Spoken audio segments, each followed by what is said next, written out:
अस्सलामुअलैकुम my YouTube family, कैसे हैं आप सब। मैं उम्मीद करती हूँ कि आप बिल्कुल ठीक होंगे, अपने घरों में खुश और आबाद होंगे, मज़े में होंगे। तो जी अल्लाह ताला आप सबको हमेशा खुश और आबाद रखे, अपने घरों में सुकून और आफियत के साथ रखे, हंसता बसता रखे। इसी दुआ के साथ वेलकम करती हूँ आपको अपने चैनल में एक नए रिएक्शन के साथ। तो जी आज बात करने जा रही हूँ मैं सितारा यासीन की खामोशी पर। तो कौन बंदा ऐसा हो सकता है, कोई भी इंसान के जिस पर इतनी ज़्यादा बातें हों और वो खामोश रहे। तो इस खामोशी के पीछे रीज़न क्या है, ये मैं आज आप लोगों को बताने जा रही हूँ। और साथ ही हम बात करने जा रहे हैं नैना और जोहा की व्लॉगिंग पर। जी तो नैना जिस तरह से आ रही हैं सामने, इससे पहले मैं आप सबसे यही रिक्वेस्ट कर रही हूँ कि प्लीज़ मेरे चैनल को सब्सक्राइब कर दें, अनसब्सक्राइब ना करें, मेरी बात को समझने की कोशिश करें। और जनाब बहुत से लोगों को इस तरह लग रहा है कि मैं सितारा यासीन को यहाँ पर सपोर्ट करने के लिए आई हूँ या कुछ।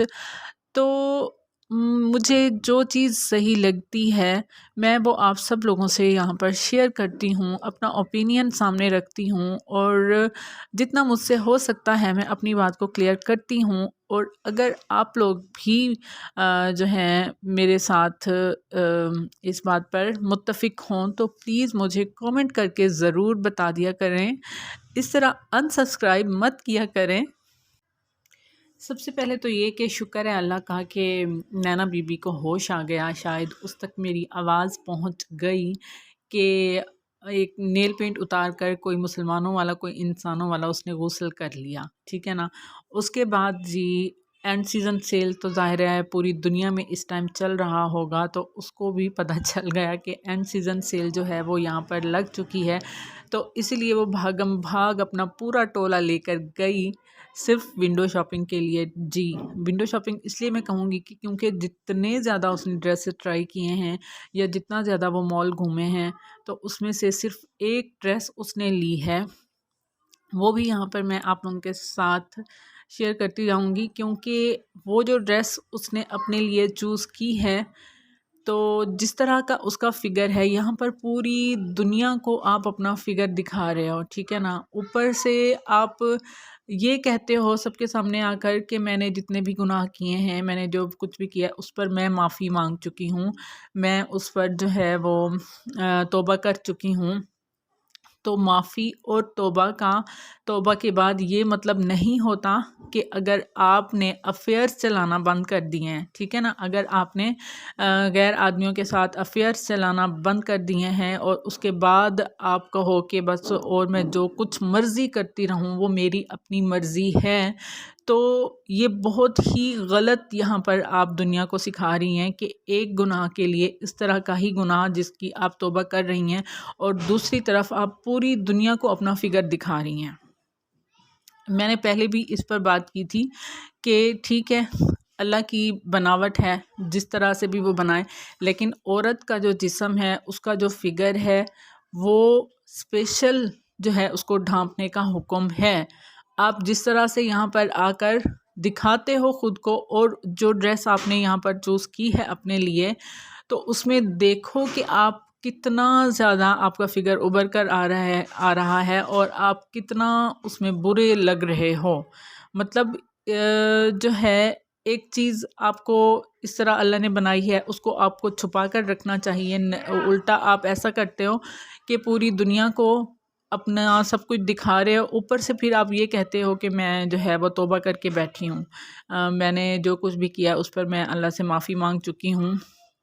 तो बीबी तौबा और माफ़ी का ये मतलब नहीं होता कि आप मतलब मुंह से आप कहते रहो कि मैं तौबा कर चुकी हूँ, लेकिन अपने अमाल से आपको कुछ भी ऐसा नहीं नज़र आए कि आप तौबा कर रहे हो, ठीक है ना। एक ये मतलब ऐसी औरत कि सुबह सुबह कब उठती है, ये सुबह तो उठती ही नहीं ना, मतलब इसका जो सर का दर्द होता है वो वजह ही यही होती है, क्योंकि ऐसा हमारे साथ भी हो चुका है कि जब बच्चे इस तरह हो जाएं, कभी बीमार हो जाएं, छोटे जब होते हैं बच्चे, तो इस तरह हो जाता है कि पूरी पूरी रात बच्चे जगाते हैं और फिर जब हमें दिन को अपनी नींद पूरी करनी पड़ती है तो फिर इस तरह ही होता है। मतलब दुनिया ही अजीब लगने लग पड़ती है कि जो रात होती है वो इंसान की नेचर के मुताबिक अल्लाह ने सोने के लिए ही बनाई है।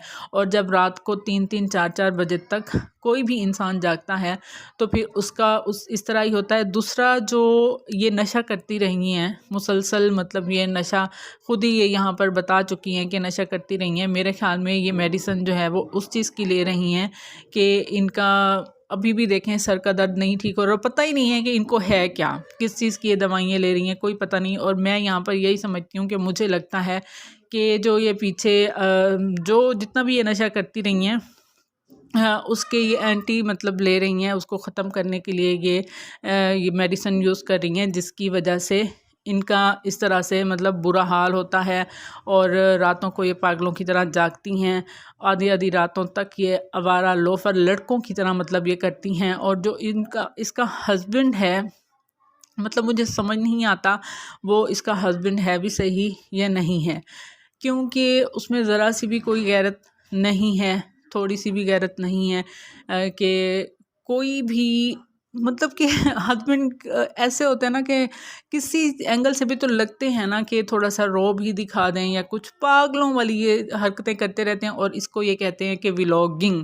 और सब्सक्राइबर देखो कि मतलब इतने अल्लाह ने सब्सक्राइबर दे दिए हैं तो तुम कोई अच्छा पैगाम ही दुनिया को पहुंचा दो। तुम लोग जो है मिलकर ये फजूल वाहियात किस्म की व्लॉगिंग दिखाते रहते हो और 8-7 लोग उठ के मॉल्स में घुस जाते हो ऐसे ही।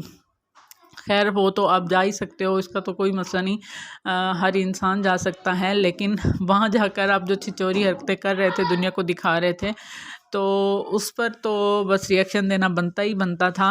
तो मैं आपसे फिर कहूँगी कि अपने जिस्म को प्लीज़ ढांप कर रखें, इस तरह से ना दिखाएं दुनिया के सामने, क्योंकि आप एक औरत हैं, एक मुसलमान औरत हैं, एक शादीशुदा औरत हैं। और मुझे हैरत होती है कि किस तरह आपका हस्बैंड आपके लिए कैमरा पकड़कर खड़ा होता है और आप अपने फिगर को इस तरह नुमाया करके दिखा रही होती हैं। और मतलब हर चीज़ आप शेयर करते हो, तो कभी ये भी बता दो कि मेडिसिन किस चीज़ की ले रहे हो आप। मुझे जो लगा वो मैंने आप लोगों के साथ शेयर कर दिया कि मुझे लगता है कि ये इन चीज़ों के लिए। और दूसरी तरफ मैंने देखा 2-4 दिन पहले, वो भी मैंने आप लोगों से यहाँ पर शेयर करना था, जोहा जो हैं ब्यूटी व्लॉग जिनका चैनल है अपनी बेटी के नाम से। मुझे तो ये भी नहीं पता था कि उनकी बेटी के नाम से है ये चैनल या ख़ुद उनका नाम है, मुझे ये भी नहीं पता कि उनका ख़ुद का नाम क्या है। तो जब मैंने थोड़ा सा देखा उनका, तो जो है वो उनकी बेटी का ही नाम है, जो छोटी सी प्यारी सी बच्ची है माशाल्लाह। तो लेकिन उसके साथ बहुत ही ये बुरा कर रही हैं, क्योंकि एक बच्ची जिसकी उम्र होगी लगभग 6-7 6-7 साल होगी, इस तरह ही होगी, तो उसके सामने ये कह रही हैं, पूरी दुनिया को बता रही हैं, उसके बच्चे के सामने बता रही हैं कि मैं जोहा का रिश्ता कर दिया हुआ है। ये भी मैं आपको बताऊंगी। मतलब कि बच्चों की कोई आपको तरबियत का कुछ नहीं पता कि आप यहाँ पर बच्ची के सामने ये बात आपने करनी है नहीं करनी है। और ऊपर से मतलब उसको आपने इस तरह से चुस्त पजामे टाइट्स पहनाए हुए होते हैं, और फिर आप जो है दूसरों पर इतनी बड़ी बड़ी आप बातें करते हैं। और मुझे ये नहीं समझ आती कि मुझे ऐसे लगता है जो इसके हानी वाले शौहर हैं ना, वो भी कुछ मुझे ऐसा लगता है जैसे भांग पी के खड़े हैं, उनका भी आवाज़ इस तरह उनकी आवाज़ होती है। तो मुझे समझ नहीं आती कि अपनी बच्ची को ये मतलब इस तरह के वर्ड्स इसको बुलाने चाहिए, ना कि हस्बैंड को, जिससे सारा दिन घर। अच्छा, और कुछ मेरी सिस्टर्स इस तरह की भी हैं जो कहती हैं कि मतलब मैंने 1-2 कमेंट्स इस तरह सामने जो नज़र आ रहे थे वो देखे कि इतने अच्छे हैं आपके हस्बैंड, आपकी इतनी ज़्यादा सपोर्ट करते हैं, मतलब घर के सारे काम करवाते हैं। तो ज़ाहिर है जब दोनों हस्बैंड वाइफ मिलकर ही व्लॉगिंग कर रहे होंगे, ये उनका कैमरा पकड़ेंगे और वो इस तरह से अर्न करेंगी, और हस्बैंड को कोई काम करने की ज़रूरत भी नहीं पड़ेगी, तो हस्बैंड ने तो फिर ज़ाहिर है साथ देना है। और जितना भी हो सकेगा उनसे मतलब वो इस तरह करके दिखाएंगे, क्योंकि वो व्लॉगिंग कर रहे हैं। और अगर इस तरह सिर्फ मोबाइल पकड़ने से हस्बैंड हर जिम्मेदारी से आज़ाद होता है, तो मेरे ख़्याल में इस पर कोई मुज़ाहिके वाली बात नहीं है। हाँ, हेल्प वहाँ पर होती है जहाँ पर हस्बैंड जो हैं वो अपने बिज़नेस को भी देख रहे हों या फिर अपनी जॉब को भी देख रहे हों, और फिर उसके बाद आप जब वापस आते हैं फिर अपनी बीवी की हेल्प करवाते हैं या फिर हॉलीडेज़ में आप हेल्प करवाते हैं। तो वो होती है रियल हेल्प, जो कि बग़ैर किसी वजह के होती है, सिर्फ़ अपनी बीवी से मतलब मोहब्बत और उसकी रिस्पेक्ट की वजह से या फिर उसका ख़्याल रखने की वजह से होती है, वो होती है हेल्प। और यहाँ पर हम बात करेंगे हाँ, कि सितारा यासीन जो हैं उनकी खामोशी का रीज़न क्या है। उनकी खामोशी का रीज़न यही है जो हम सबको नज़र आ रहा है, जो हमारे सामने है, यही रीज़न कि मतलब जो कुछ मर्ज़ी कर ले दुनिया, जितना कुछ किया है दुनिया ने, तो वो खामोश रही हैं। और उसका उनको अजर क्या मिला है, यही कि लोग जो हैं खुद ही पीछे हटते जा रहे हैं, खुद ही खामोश होते जा रहे हैं कि यहाँ से अब और कुछ नहीं मिलने वाला। ये है उनका खामोश रहने का रीज़न। और मैं समझती हूँ कि इस बात को उन्होंने बहुत ही तरीके से हैंडल किया है, जो हालात उनके साथ चले हैं। तो बहुत ज़्यादा मतलब कोई भी और औरत होती तो मेरे ख़्याल में उसकी हिम्मत नहीं होती दोबारा से दुनिया के सामने आने की। तो अपने बच्चों के लिए आई हैं वो सामने, हिम्मत की है उन्होंने। तो खैर इस पर भी मतलब फिर मेरे ऊपर और ज़्यादा बातें आप लोग और करना शुरू कर देंगे, तो खैर जो भी है, तो बस दुआओं में याद रखा करें, दिल से मेरे लिए जो है वो दुआ गो रहा करें और अपना भी ख्याल रखा करें। तो मिलते हैं नए रिएक्शन के साथ।